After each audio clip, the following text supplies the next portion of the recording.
blocks after the production. When this use forklift during here,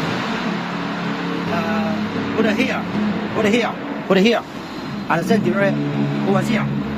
Here put storage many packages, pallets, blocks, and then this machine, this stacking machine, take each pallet blocks under this block receiver.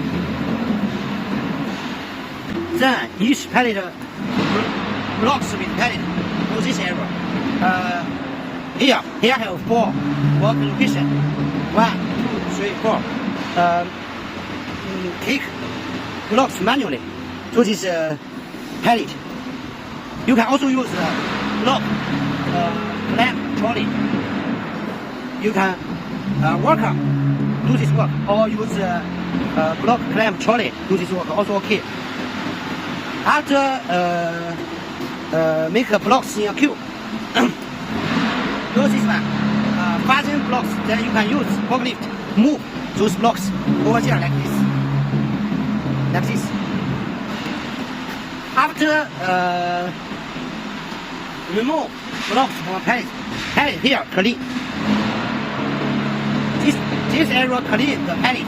Then pallet go there, fall down. Then pallet will like that. When use forklift during 2 block machine. You can see blocks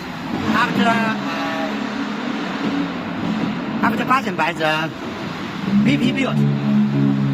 You can use the forklift to move it. Here on the top with the tube, water pump, supply water. Then it could shower. Carrying blocks. This is carrying blocks. This machine it is easy to install, easy to operation. Price also cheap. It is a good idea.